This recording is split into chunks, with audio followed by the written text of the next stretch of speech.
Hi, and welcome back to the second hour of this Wednesday edition of Focal Point on AFR Talk. Again, I just want to close the loop on this business about contempt of Congress. The law requires that if Lois Lerner is found in contempt of Congress, there is a requirement that that be referred to the U.S. attorney over the D.C. area, who is required by law to refer it to a grand jury. So Lois Lerner refusing to answer questions because her answers, when she cites the Fifth Amendment, I didn't realize how strong the language was until I went and looked at the Fifth Amendment.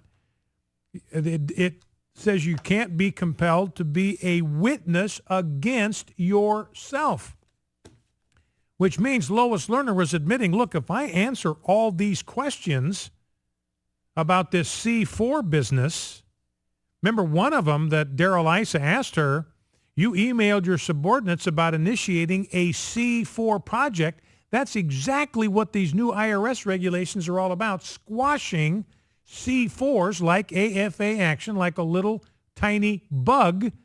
And in her email, Lois Lerner said, we need to be cautious so that it isn't a per se political project. In other words, it's a political project.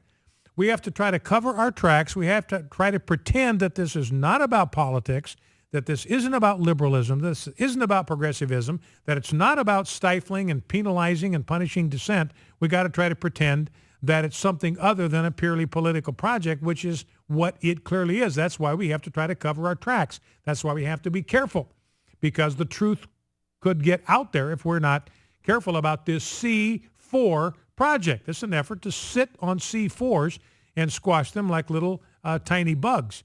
And these C4s are going to be subject to multi-tier review, multi-tier, multi-year. And so Darrell Issa says, why did you order these C4 applications to go through a multi-tier review? Wouldn't answer. Why? Because if she did, she would be a witness against herself. Her answers would incriminate her if she was being charged with something. And then they got the copy of the tax-exempt application filed by Crossroads GPS. That's the C4 Kara Rose business. Why did you want to have that? Why did you want to have access? Why did you call that up to get the information, get that tax-exempt application in front of you? Again, she pled the fifth. She says, because if I answer your question about Crossroads GPS, I will incriminate myself. I will be a witness against myself if I tell you the truth. And then Issa says you were part of an email exchange that appears to be about writing new regulations on political speech for 501c4 groups. That's exactly what these new regulations were about. And this email said these regulations are going to be, quote, off plan. So in other words, we're not going to talk about them. It's not going to show up anywhere. We're going to spring it on the electorate. We're going to spring it on these C4 groups. And so Issa asked her about that. What does it mean that this is an off-plan strategy here? I mean, off-plan, to me, means nobody's going to find out about it. We're going to try to conceal it. We're going to try to hide it from everybody. And she says, I can't answer that question because if I do, I will be a witness against myself, according to the Constitution. Here is the information about contempt of Congress, which Issa says we're considering. Following a contempt citation, the presiding officer of the chamber is instructed to refer the matter to the U.S. Attorney for the District of Columbia. According to the law, it is the duty of the U.S. Attorney to refer the matter to a grand jury for action. The criminal offense, so it can be a crime, not just a civil offense, the criminal offense of contempt of Congress sets the penalty at not less than 1 month nor more than 12 months in jail and a fine of not less than $100 or more than $1,000. So Lois Lerner could wind up going to jail for a year and paying a fine of $1,000. And so you can see why she didn't want to answer the questions, because she would have been a witness against herself. Now, I don't know what happened to my rundown. I have lost it, but fortunately, I've got access to it on Google Documents, so let me see if I can call the thing up. Rob, let's grab a couple of sound bites on the whole Ukraine issue. Why don't we grab clip number 1? And this is striking because now you've got Obama fan people. This is an Obama fangirl, Alex Wagner, CNN, and they're out there now. They're trying to make excuses for Barack Obama. I mean, that's how bad things are. Nobody's trying to defend him now. Nobody's saying he's showing strength. He's being a decisive leader. He's just the kind of president we need in a time of international crisis. Nobody is saying that. So here is Alice Wagner doing her best to try to make excuses for Barack Obama.